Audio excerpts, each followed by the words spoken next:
Hello, TikTok, and welcome to Jedediah's Corner. I am your host, Jedediah, and what I would like to do today is just do a brief recap of some of the military actions that have happened in both Gaza and the West Bank in the last 2 days. And then I'm going to read some writing from a mother that is currently in Gaza, hopefully still living, because I know my voice cannot come anywhere close to the voices of the real Palestinian people who are suffering under this ongoing ethnic cleansing operation, which is potentially a genocide, and very little is being done to help them. So today, Jabalia was bombed. They destroyed the last UNRWA building that was capable of handing out food aid in Gaza. They also bombed a crowded marketplace. It's hard to get the death tolls now because Israel has disseminated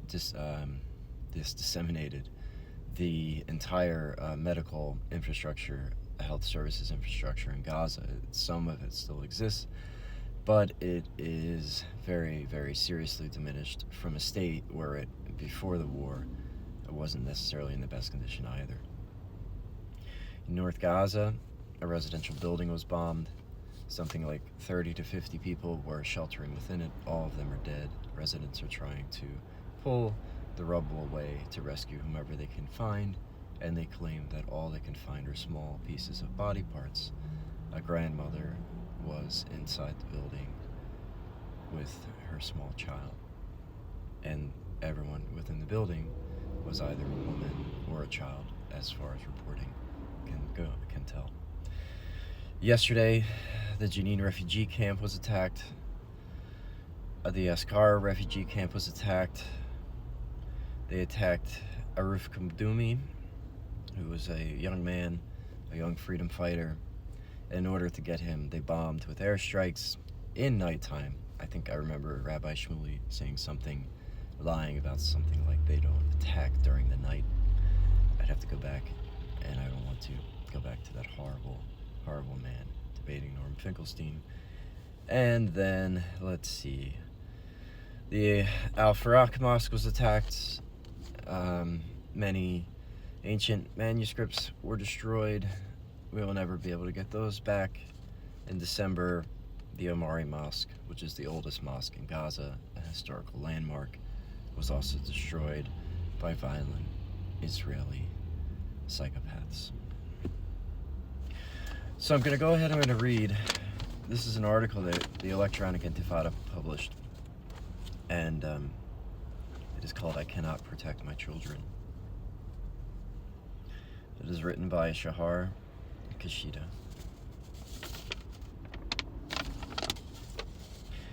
Every day brings new challenges for a mother in a war zone. I struggle to provide even the most basic necessities, like diapers, for my 2-year-old daughter. My once beautiful city of Rafah is now overrun with people fleeing their homes in search of safety. Israel is attacking the local police, who are trying to ensure the delivery of aid and stabilize prices. Both Israel and Egypt have trapped us in this small area, hoping we'll turn on each other. Desperate people are resorting to stealing aid, and merchants are hoarding goods.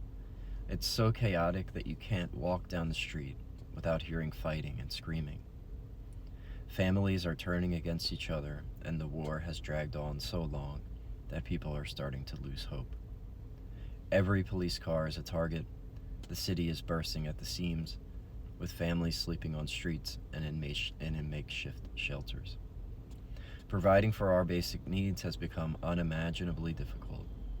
Everyone is just trying to survive, scraping by on whatever they can find. Prices have skyrocketed.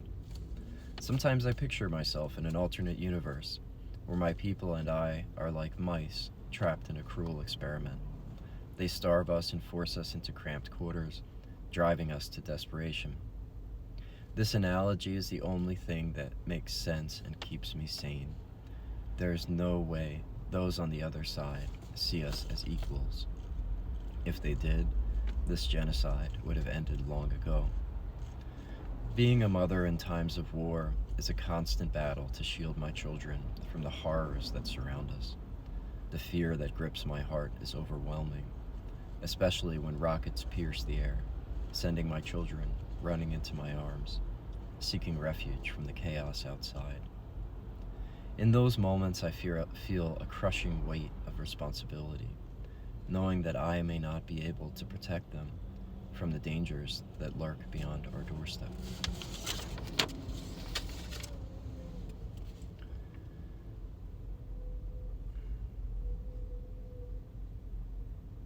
After the news about Israel's plan for a ground invasion of Rafah, the intensification of the aerial bombardment of Rafah is in apparent preparation, and several failed attempts to leave for Egypt. We gathered as a family to discuss our options. We decided to stay put in our house and wait for whatever befalls us. I am so scared for my children. I fear I have failed them. I fear I have not done enough to protect them. But living in a tent in this cold would be far worse than dying in our homes. Leaving our home doesn't mean we'll survive. Many flee their homes to escape death, only to die where they sought refuge. There is nowhere safe. Being a mother in a war zone is to live in a constant state of fear and uncertainty, grappling with the overwhelming responsibility of protecting your children amid chaos and violence. It means enduring unimaginable hardships, from shortages of food and basic necessities to the ever-present threat of injury and death. It involves making impossible choices, such as whether to flee for safety or stay and risk everything to protect your family. Being a mother in a war zone is to witness the innocence of your children rapidly and cruelly stripped away as they confront harsh realities far too young. It means trying to shield them from the horrors around them while knowing that you cannot always keep them safe. It involves finding strength in moments of despair, drawing on the love for your children to preserve through the darkest of times. Being a mother in a war zone is to carry the weight of countless fears and uncertainties while clinging to hope for a better tomorrow. It means navigating a landscape of destruction and despair while holding on to the belief that peace and stability are still possible. It involves fighting not only for the survival of your own family, but for the future of all children who deserve to grow up in a world free from the ravages of war. Shahar Keshta. I probably mispronounced the last name. That says everything that I would like to say better than I could possibly say it. So, I'm going to leave you all with this for today.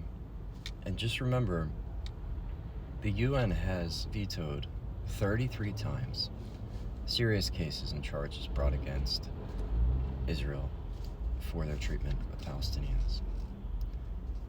The US has used their veto 33 times to block meaningful change. Them using as an excuse for their fourth block of a ceasefire veto that it would hinder the negotiations that are currently taking place. It can only remove Palestinians' leverage by taking more time to kill more people, and it can only give Israel the upper hand to wait while people starve as Israel uses hunger as a weapon of war.